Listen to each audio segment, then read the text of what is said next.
You're listening to In My Humble Opinion with Maxilia Robinson and Charles Lewis. Only on 101.3 Jams.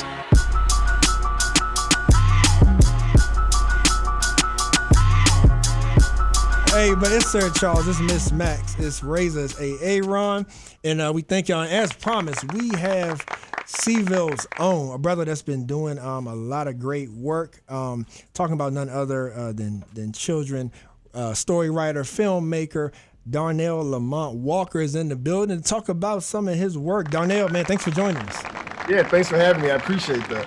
Yeah. So the first question I got for you, man, is what was your favorite cartoon growing up? Oh man, favorite cartoon growing up was Doug. Like I loved Doug coming up, man. Nickelodeon was a classic back then. That's when you had Are You Afraid of the Dark, Doug, Rugrats, like all of those things. Pretty dope. Yeah. So yeah, I still watch it. They just put it on like Disney or Hulu or something, but I'm still checking it out. Got you. Feel you, man. What about you, Charles? I'm a G.I. Joe man myself. Man, you old as hell, ain't you? Jeez, he said G.I. Still my server. Yeah. Shout out to GoBot to Transformers. G.I. Joe ain't been on in 40 years. Thundercats. He-Man. I'm He-Man. Yeah, that's me. Thundercats and He-Man. You even older than he is. Yes, I. Hey, look, I'm so old. I'm wearing. Shout out to Cat in the Hat. Shout out to Tom and Jerry. Hey, yeah, you ain't lying. Hey, Charles, I'm from that generation. Razor, we being disrespected in here. All right? I'm from that generation. Talking about Doug. I don't know who Doug is. Yeah. I don't know who Doug is. 90s Is that Nickelodeon. I know who Doug is. I know Doug Okay. is fresh now. Just Yeah. I don't know who 90s that is. Nickelodeon. Yeah. I'm from that generation that had that big bowl of cereal with the big spoon sitting in front of the TV. Mr. Yeah. T, the cartoon. That's me. Yes, indeed. Michael Jordan was a cartoon. Yeah, that's right. Yeah. Shout out to the old people. All right, bro. Oh, wow. Flintstone. Yeah, Flintstone. Hey, so Darnell, bear with us, man. Hey, I'm here for it, man. He get cranked up once he say Queens get the money. That's all she wrote then. Hey, but so off of that, man, it's like, what got you started? Because like I see a lot of kids, like that may start like doodling some of their favorite characters and things of that sort. Like, but you go even deeper, like you write scripts, the whole storylines. So I'm curious, like what really influenced you and got you started in this field? Yeah, man. I was 7. I remember there was an episode of The Cosby Show where Rudy wrote a fairy tale, right? Okay. Yeah, I was like 7 years old, man. I'm watching it and I'm thinking like the whole family reenacted this thing. And I just remember thinking like, I want to do that. So I wrote this fairy tale about this kid who jumped on the train in Charlottesville and just rode to wherever it let him out. And I came home from school. My parents were sitting there reading it and they were like crying. And I'm like, what's wrong? And they're like, oh, we thought you ran away. We thought this was real. And I just remember thinking like, oh, I must be that good of a writer. I must be A Star is Born. So it was just, I was like, I'm gonna keep writing, and so I just kept writing. I did that. I wrote short stories. I wrote plays. Got to high school and started learning about film and television, and then got to college and just kept going. And it was crazy. Like right now I'm in the kids world, and I'd never imagined that this is where I would be. Mm-hmm. But years ago, I wrote a kid's book, and that was just going to be a one-off thing. And then a friend of mine a couple years ago sent me this application and was like, "Hey, you should apply to Sesame Street. They're looking for people to teach how to, get into the kid space." So I applied and got in, and they basically taught me everything there is to know about kids writing and television. And I've just been in here ever since. But it's been a journey since I was 7, and just held on to that dream, man, and kept going. Yeah, it's dope. And Ray, I'm gonna kick it to you because I know you had a good question for him about that field. Yeah, I was my question, and I want this to be able to help somebody. It doesn't have to be what he's doing, but I asked him why children's books, right? Yeah. So y'all hear? Okay, I got you. I'm sorry. So I asked him, why children's books, and your answer to me was. Yeah, so with children's books, man, like it was kind of like I strongly believe that one, representation matters, and like we've seen the proof of that. But there's so many times where we haven't been able to see ourselves in books and on TV and in film, especially like properly represented. And so when I wrote a kid's book, it was for black kids. It was about a black boy who was disabled, and I've never seen that. And it was like, what's the name of the book? It's called The Most Beautiful Thing in the World. Okay. A little boy who was and he wanted to be a pilot, but eventually he was gonna lose his sight, so he was progressively going blind, right? Okay. And it was like, and then I remember putting it out there in the world, and there were so many parents who hit me up, and not just black parents, but there were so many parents who hit me up and said, this same thing is happening to my kid. Wow. Or my kid has a disability and he's never seen himself. And it was beautiful to see that he could still, have dreams and have goals and achieve those things. And so that's why I wrote it originally. Yeah. So how do you keep from, because that has to come with a certain level of pressure, right? That you see how you're affecting people. How do you continually pick stories and write, stay true to yourself while still trying to grasp an audience that you don't know that you're reaching? Absolutely. There is pressure in it when I start the project, like when I actually start the work on it. But the thing that gets me started on the project, like that beginning, is always just, what I want to write. I want to talk about why kids are happy. I want to ask kids what makes them happy, and then it just grows from there. Like I did 3 documentaries, and the first one was about black folks escaping the U.S. because we're we're being killed here, and I made that film, and that was all by accident. Like I was just traveling around the world and was asking people in other countries, like, hey, if we wanted to leave America, would you accept us? And I got back and someone said, put this together and make something of it.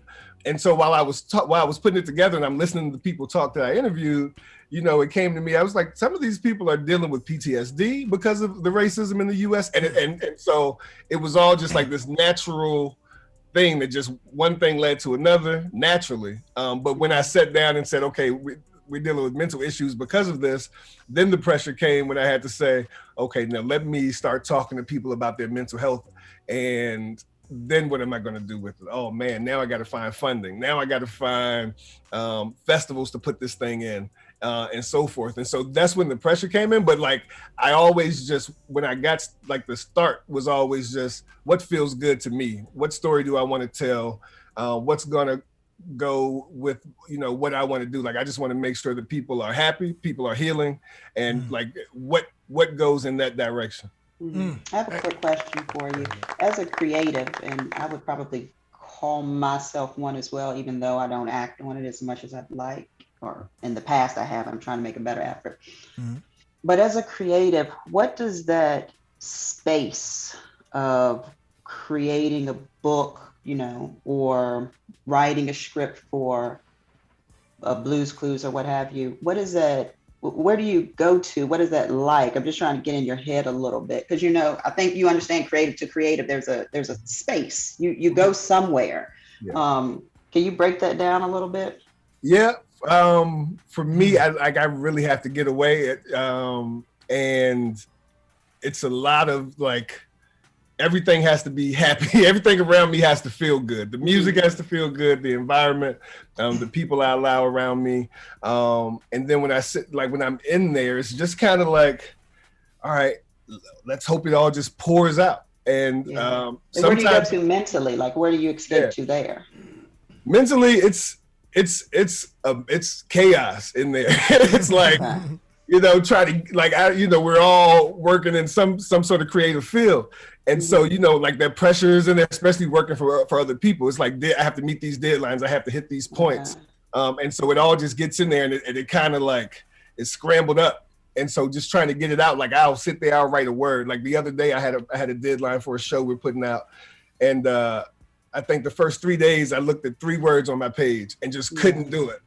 And the day it was due, I woke up and I was like, okay. And then it had to come out, so I had to get it out some way. But it's chaotic mentally. Like, it's like, I don't know if this is gonna work. And so at the time I finished, I look up and my place is trashed. Like, there's clothes everywhere, there's food like on the stove, on the counter. Just because I keep distracting myself, I keep trying to find other things to do in that time. that will take me away from it, knowing that I have this project. I could have. I appreciate that. That may have been a boring question to some people. Oh no, it's important because it's a lot of people who get stuck. And when you're creating something, a lot of times it's the assumption that like classical music is playing in your head and everything just falls into place. It's just all perfect. But it's good to hear that now it doesn't. It's quite the opposite. Last minute. I'm here on the last, like the 25th hour. That 25th hour is when the work gets out.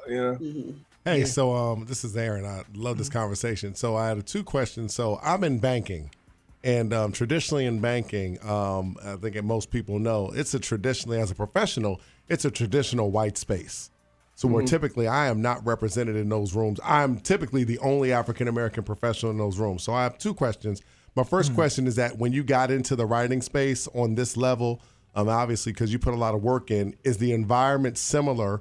And the question after that is, because I know I've had this feeling, and I'm not sure if you've had this feeling, when you're sitting in these rooms and you see the opportunities, are you sitting there saying to myself, how come we are not here? Do those thoughts, so I know a 2-part question, but number one, are we still underrepresented in those as Black professionals in that writing space? And then number 2, what are things that simple, basic things that we can do to get more people in this occupation? The reason why I mention that is because I know this, and I haven't even asked you this question. You're like, man, you can make a good living doing this kind of stuff. And I know there's some talented brothers and sisters that could be in this space, Absolutely, man. Yeah, so to answer that, absolutely, we are still underrepresented. A lot of times when you have like Black folks in space, like you would probably agree that, we have coworkers and people we work with that look at us like we're unicorns. It's like, you're the only one. You're the only one out there. No, I know 400 other Black male writers right now that I could call. And I have a friend who is really doing this thing in Hollywood. And he got on before I got on, and we were both coming up together. And I remember when he got into the writing rooms and he was, moving from Marvel to ABC to this and this and this and Netflix. And he would get in there and he'd be the only one. And people would tell him, it's hard finding, Black writers. And so he was like, no. So he threw a party in his backyard where he invited every Black writer he knew in Hollywood. There you go. And then every white executive that he knew, and was like, look, here are all the writers. Go. Yeah. Connect the dots. Yeah. And he challenged the networks and was like, if he's like, I want you all to take a picture of your writing room. Show us how many Black people are in the room. And it's probably like 650 shows on air. He's like, if you have more than 2 Black people, send us a picture. I think like 15 shows had more than 2 Black people. Like 600, you know what I mean? And he's like, that's a problem, especially when you're writing shows like old school shows like The Wire or about Black people. Yeah. And so what a lot of these people are doing, they're going out and they're writing, and then they're calling like Black ghostwriters and saying, we need you to punch this up and make it more Black, but you won't get any credit for it. And when the Emmy comes, we're going to get it. So that's a whole issue. So what we can do though, like what I've been like, some of the companies that I've been able to work for since getting into this space, and the people I'm talking to, and even with my friend, it's kind of like, no, there are a lot of us out there. Like he threw the party and he's connecting people. It's about connecting. When they bring in college students to come and tour and mentor and all that stuff, I make sure that they see my face and that the Black kids in the room say, oh, there are Black people in this field. I can do this too. So I make sure that I'm very visible. I'm always on LinkedIn. Like I'm sharing everything on LinkedIn to show people like, hey, I'm out here. And they reach out. Just putting people on, man. Like that's big. Like huge. A lot of times in writing, it's a lot of freelancers. So they're like, you know any writers? Oh, absolutely. I know like 10 Black writers I can refer to you right now. Or hey, let's do an episode about race, and we need somebody Black has to write this episode. I got a question for you, Mr. Walker. I do some voiceover work, just putting it out there. Yes, she does. Thank you, Jesus. Shameless plug. Yeah. Look at God. Hey, I got a question. I got a question for you. All right. My thing is, I read people really, really well, really fast, and listening to you internally, I would call you controlled chaos, right? And then when you said music and everything has to feel good, so you have to funnel everything in, and it leaves your body through your pen. So my question for you would be, would you consider yourself an activist or your pen? In the writing space, Your choice. as far as the activism, that I would say that's me. Okay. But but most of the time, I think everything else is definitely dependent. Like there are times when I'll write and I'll create, and literally I can look at it the next day and not know where that came from, who wrote it. You couldn't convince me that it's mine. And I'm like, oh, okay. But I'm very intentional about being the active. Like when it comes to activism, I'm very intentional about that. And so I would say that's me. At least 85, 90% of that is me. Okay. Hey, Darnell, I just have one more question. So there's somebody out there listening, and I always want to try to get to the technical aspects, but somebody's probably listening to you on this broadcast right now, and they've got a script, and they're writing something, but they just think that it's going to pop immediately. They're going to email it to you, and it's going to get taken off, and they're going to be out of this world. They're going to get that Emmy. And you know and I both know. Can you just give somebody a little bit of background? How much you've been writing, like actually? Like, because we said seven. The work. How much do you actually write? Like, how much work does it take for you to get even? Just give little people just a little background from high school to college to everything. Because I just think it's really important for people. Because a lot of people's problem is that they just quit. They don't put but the work they in. also don't realize how much you have to write. So talk about that a little bit. Man. Yeah, like honestly, like I said, I've been writing since 7. Got to high school, started writing small plays for school, plays for summer camps I was going to. And that was cool. That was like instant gratification, right? But then you get into this professional world. And after college, I moved to LA, and that was 2008, 2009. That was 2009. So we're talking 2009. I'm out there trying to get on. And realized okay, I can't quit, but this is also not working. I'm sleeping on couches. I'm sleeping wherever I could. That's part of the grind. Stay with some friends. Yeah. I had $1 in my account, but it was I got this dream, right? And 2013, so now 4 years later, I get a job at ABC. In casting though, because it was I wasn't even writing then, but I'm still writing. But it's still I get my foot in the door. And so then you start making these connections, and they're still well, it's 25 million writers out here, so I don't know. And you're still okay, but I'm writing, and me and all my friends we're meeting up at 2 a.m. to go over scripts because that's the only time all of us were free. We're going to Waffle House at 6 o'clock in the morning because that's when we're free, and we're still writing. 2018 is when I got put into Sesame Street. So this is 9 years after me trying to get in. There's a lot of ramen in there, bro. There's a lot of ramen. You got I write Karma's World that's now on Netflix, right? Yeah.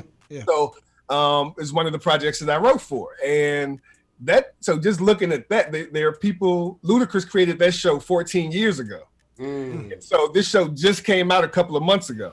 And so this is what we're talking about. It's it's not going to happen overnight. I'm currently with the project now that I'm developing that I'm working with the studio. And it's exciting because they're oh, we want to help develop this and blah blah blah. Right. But it's also this could also take 10 years. This could also be a 14-year project that happens. So you keep writing. So it's not you don't stop just because it's going to take that long. You don't just have one project. Every writer I know, they're out there. It's okay, well, you have this didn't work out. Okay, but I have 20 other projects that I can show you if you're interested in any of these.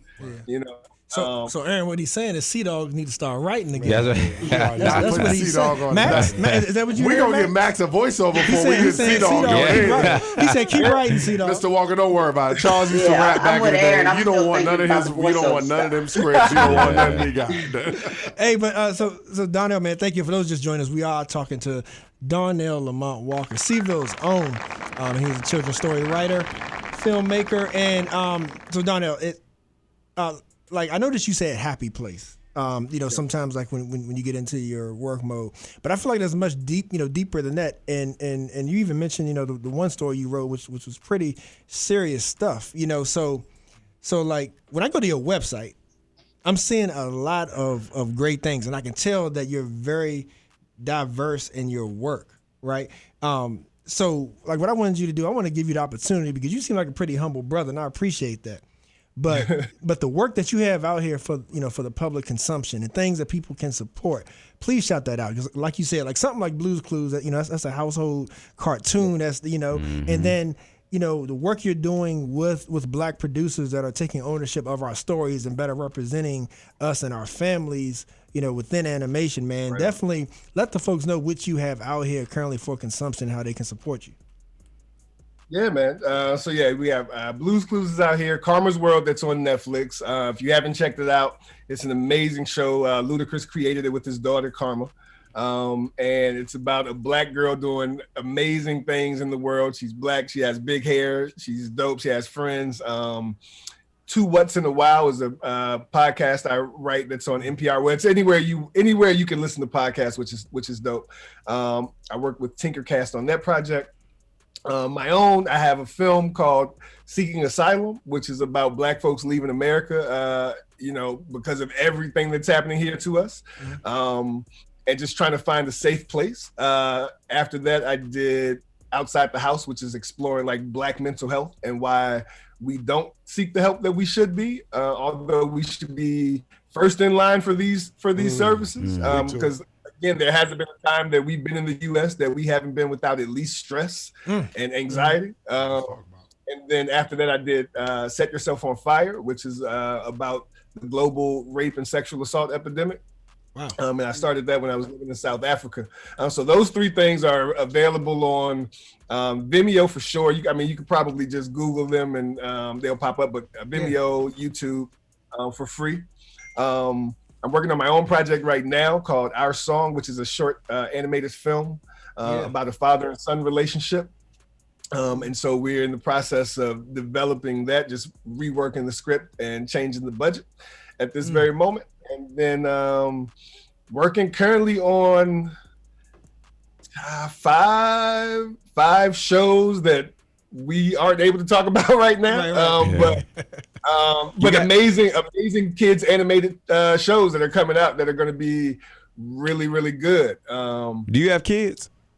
I do. I have a 17-year-old. Okay. And so he was so being able to watch shows with him coming up was kind of like kept me in touch with like my own imagination. Okay.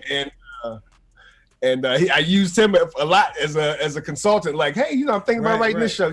It's been done. That show's been done already. Nothing can kill a dream like a child. Nothing. Man, I did a whole pitch when I was with Sesame. I had this whole pitch. And I was talking to my friend about it. Her 5-year-old daughter was there, and she was like, "Oh, that sounds like Mook and Chavapah." Hey, bro, that show already exists. Yeah, and I'm like, "Oh, 2000 and late, bro. Kill me, right? Kill me."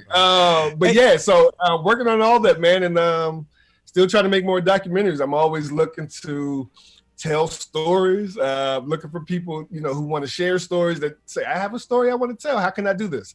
Always looking to help out, whatever. So, I'm just out here, man. Yeah. Hey, a question I have for you, man.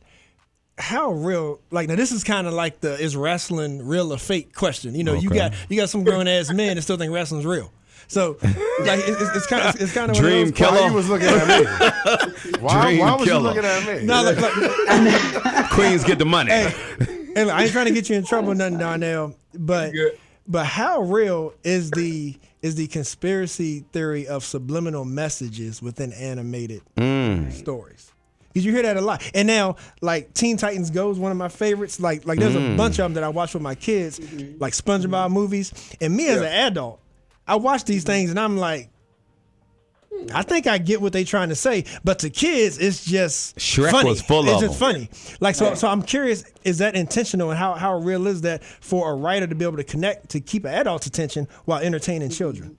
Yeah, I'm gonna say that we're on the same page. Like, I see it too. Like the shows that I've written for, we haven't done that because they're great companies and they're pretty dope. But we have like research departments that would once the script got to that point, they will shut all that down. Like we'll try to put something in there, and they'll be like, "Nah, this ain't gonna work," you know. But you watch Disney, it's all through Disney. The proof is there. You see like all kind of. I don't know what we can say on this show, but you see all kind of crazy. Things they put in there, like in Aladdin or Lion King or Little Mermaid. It's like all these things. When you grow up, you're looking and you're like, "Oh, wait a minute." He said what? You know, I went back and watched the old episode. Shrek was that for me. Yeah. I don't know if y'all remember Pee Wee Herman, but I went back and watched an old episode of that, and I'm looking at it and I'm like, how did my mom let me watch that? Oh, pervert Pee Wee, pervert Pee Wee. Yeah, I remember him. Like every joke is a sexual joke, and I'm like, I didn't get any. Right. You know, and like, but that's the art, though, right? A lot of times you want the parents to watch with their kids, and so I think a lot of shows though add these things to keep the parents just as humored as the kids. You know. Yeah. No, I appreciate that. I went to a women's conference yesterday, and one of the things that the speaker referenced was the movie Frozen. And she had actually broken it down to like someone's kind of secret being exposed and isolating themselves from the people that love them around them. And the song "Let It Go" and releasing that, and it's like, well, you heard all she that. She really thought about that. Oh yeah. Like, she thought about that thing. You heard all that. You got Alice in Wonderland. That's about like that's a whole drug trip. That's a whole mushroom trip. Oh yeah. Winnie the Pooh. That's about like mental health disorders. You know, and like each one of the characters in Winnie the Pooh has a different mental health disorder. But we read it, and it's like, I didn't know that. Oh, for sure. Yeah. Wonderland is about doing. Alice in Wonderland is about this girl who ate these. Or even Wizard of Oz. She found some mushrooms, ate them, and went down the rabbit hole. Right. That's what happened. Yeah. Think about it. That's what happened. Yeah. Hey, Darnell, I got you. I got one from Aaron's childhood. HR Puff and Snuff. Who? You remember HR Puff and Stuff? From the 70s, Aaron, that's your childhood. Charles born in those 70s. That can't be no set. HR Puffin stuff. Hey. Nah, that sounds like something in high Darnell, school with Madison back around the woodshed. Oh no, you're right. HR Puffin stuff. Marshall, you remember HR Puff and Stuff? I got nothing. Are you Darnell remember? Marshall was watching That's something that Charles' mama walked in the room and said, "This is what we're gonna watch today." Yes, it did. Oh, you missed the HR Puffin stuff I see up in here. That's right. I believe Charles was C-Dog was HR Puffin stuff. That's what that was. Oh man. Hey, but Darnell, thank you, man. No, thank you, sir. I appreciate it. Hey, so is the best way for people to reach you is following you on your socials, darnellwalker.com. How can we keep up with your work? Yeah, I'm on Instagram, man, at Clever Bastard. That's LinkedIn, my name. Everywhere else is probably my name. Yeah, so they can find me anywhere. Yeah. Got you. Write it down, Max. Send him some voiceover work. That's right. Right on. That's right, man. Well, yeah. So, man, hope you and yours and enjoy the holidays and look forward to catching up with you again soon. I appreciate that. Thanks. See y'all later. All right, take care, man. You're listening to In My Humble Opinion with Maxilia Robinson and Charles Lewis. Only on 101.3 Jams.